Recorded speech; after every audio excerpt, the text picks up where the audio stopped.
Ration card नहीं आसी एक बहुत ही बड़ अपडेट। राशन कार्ड हिताधिकारी एक गुरुत्वपूर्ण सूचना रही। बर्तमान जहाँ भी किसी राशन कार्ड को नहीं बहुत ही बड़ अपडेट आसी से बाबद प्रत्येक हिताधिकारी जानी रखा जरूरी। तेबे कौन आसी अपडेट टी चलतु आउे न करी फटाफट से बाबद संपूर्ण अपडेट टी जानिबा। हेले ताहा पूर्वरु वीडियो को गोटे लाइक करंतु, चैनल को नुआ आसथिले एबे ही चैनल को सब्सक्राइब करी बेल आइकन को प्रेस करी ऑल रे क्लिक कर रखिबा को जमार भी भूलंतु नहीं। चलंतु आ डेई न करी संपूर्ण अपडेट ऊपर नजर पकेइबा। राशन कार्ड अपडेट पाई बढ़िला समय सीमा।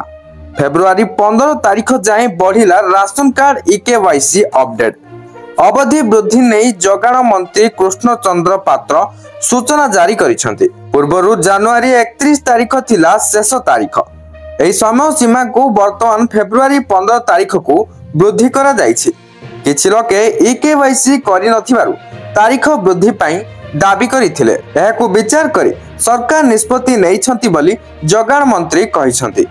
योग्यता नथिबा व्यक्ति को जगाण मंत्री तागिद करिथिले। जदि अयोग्य व्यक्ति माने कार्ड न फेरांती तेबे सेमानक विरोध में कार्यानुष्ठान ग्रहण करा जिवो बोली कहा जायतिला।